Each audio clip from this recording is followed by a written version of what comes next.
So, I don't know, I like the weird stuff. The very first anime I ever did was Project Nico. I played not one, not two, but 3 different women in that show. So I went, anime's different, right? Like, this is weird. Look, every time I swear, now the mic's gonna... this will be great. My brain just shut off. That was really awesome. It doesn't happen often. And we're back. I want somebody to phone me again. I want to hear my ringtone. What's your number? Yeah. My number is 555. 5555. Government call today. Operators are standing by. So, yeah, it's really hard to say. I mean, Koga was fun. Playing Wolverine was awesome. Because that phone call is already... Yeah. You know, it's like, hey, you booked a character on, you're playing Bueno. It's like, sweet. That's cool before you start. Wolverine has never been played correctly, though. Really? And I blame myself for letting that happen. Wolverine is always, doesn't matter if it's Steve Bloom or me, or, it's like, hey, Buck, don't make me get all Canadian on you. Wolverine's from Northern Alberta. In Canada. I've been there. People do not walk around going, hey, Bob. They're like, frickin' man, you want to frickin' go? I'll pound you right now, man. Sure, a couple of Ryan Coke and me, man. You want to give her right now, eh? That's the true angry Canadian drunk. That's the real Wolverine. Frickin' pound you sniffing. Come on, frickin' go, man.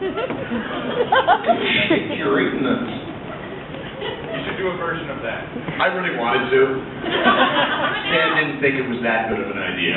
Aww. They keep casting Australians as Wolverine, which I find interesting. And I'm thinking I should have been the dude in the movie. Because if you want to cast an Australian, well, I'm Australian. You want to honor the fact that Wolverine's Canadian, well, I'm also Canadian. Wolverine's short and stocky, I'm short and stocky. Wolverine's a bike, I'm going to bike. Plus, Hollywood, I sound just like the guy in the cartoon show.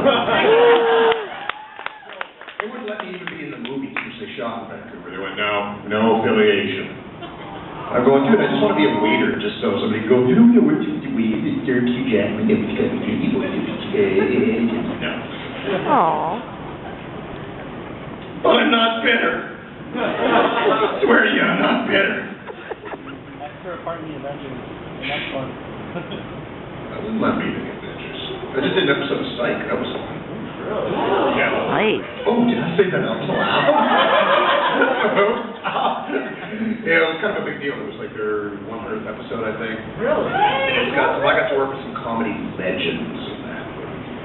Scarily enough, people whose imitations I started my career doing, they were like, don't do that voice around. But I do it, but no, don't do that around. Okay.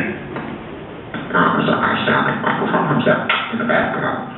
On behalf of Captain myself, I'd like to thank you for flying with us today. Yes, all pilots have that voice. Nobody knows. I did mention the ADD thing, right? As long as we're You're in good company. I know, this is why I love God. But you're all crazy. You're my people.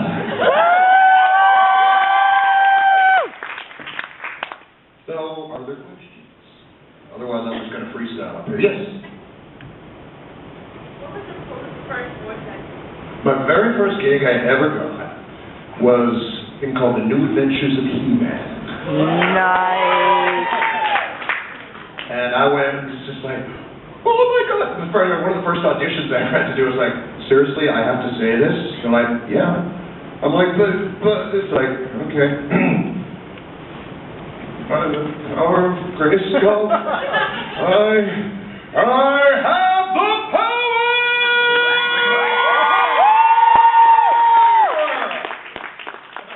You didn't know what you had.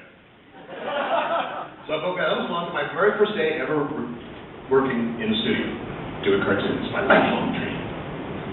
And this was recorded at Little Mountain Sound in Vancouver, and this was in the late 80s. This is when all like the big, heavy, sort of hard pop rock albums at the time were recorded there. So like Bon Jovi, Slipknot, Wet, Aerosmith, AC/DC, blah, blah. I used to hang with all those guys. So the people that say that I look like Bret Michaels, I was hanging with Bret My very first day, I show up at work and it's like, here's the address. I'm like, oh my God, I'm so excited. I'm so lost. I'm so okay. I open the door. I walk right into Steven Tyler from Paris. Like, I didn't sort of go, whoops, excuse me. I went, he's tiny. He said, no, I'm pretty sure I got him actually somewhere on me. Steven, where were you? I think I left him in my bag. So yeah, that was where I was fortunate enough to start my little illustrious, if you will, career. And then by the time, there was no voiceover industry in Vancouver at the time. This is one of the very first things that came in. And then I was working on G.I. Joe, Transformers, and all those shows back in the day, and then it just kept on going.